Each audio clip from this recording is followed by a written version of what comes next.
By the time Happy Gilmore 2 gets into its groove, Happy, at 58, is worse than a loser. He's become an alcoholic wreck, working as a supermarket stockboy, taking nips of Jack Daniels from flasks shaped, amusingly, like everyday objects.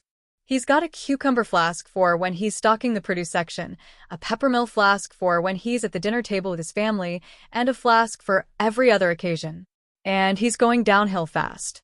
Sandler, in a sad sack beard, is skilled enough to make Happy a hollowed-out shell of his former self without squashing the film's comedy.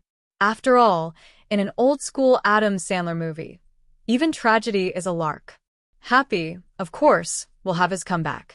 His daughter, Vienna Sunny Sandler, has been accepted into the Paris Opera Ballet School, but it will cost him $75,000 a year, so he needs that championship money. He'll start to play golf again, getting his mojo back in an 80s-style training montage scored to Foreigner's Jukebox Hero. And he'll step up to the 2025 version of a championship challenge, facing off against a team from the Maxi Golf League, a 21st-century reinvention of golf, led by a millennial sleaze, played by Benny Safdie, the co-director of Uncut Gems, with a terrible beard and even worse breath, that reimagines golf as a multimedia experience, complete with shot clocks and only 7 holes, so it doesn't get boring. The Maxi franchise stars have undergone special surgery to separate a particular hip ligament, which allows them to have a wider reach and duplicate the skyborne drive that Happy does naturally. If that sounds both utterly bonkers and bizarrely logical, that's part of the beguiling craft of Happy Gilmore 2. It takes us back to a time when idiot comedy was really built. Happy Gilmore 2 is a happy orgy of raucously well-executed Adam Sandler fan service. It's a pointed exercise in nostalgia, but with a present-tense edge. It's not some fake update of the clever/dumb brand of slob comedy that made Sandler a superstar in the 90s. It's the genuine article, a true revival of Sandler's Jerry Lewis Meets Rock and Roll Rage.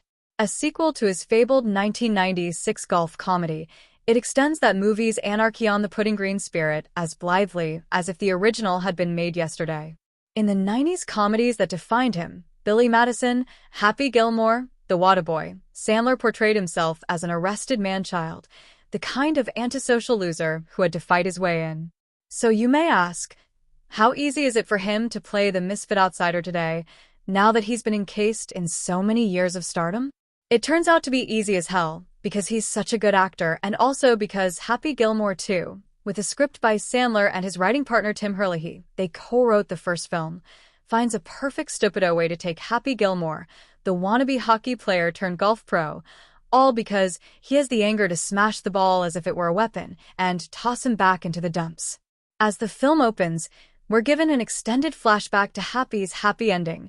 He married Virginia, Julie Bowen, the Pro Golf Tour PR director he fell in love with in the first film. They had 4 chip-off-the-old delinquent block sons and 1 lovely daughter, and Happy continued his golf success by winning 6 championships. He was on top of the world. But 10 years ago, one of his tee shots took off with its usual bullet force and killed Virginia. Happy was suddenly a widower with 5 children, and he swore off golf from that moment on. He found a substitute sport: drinking.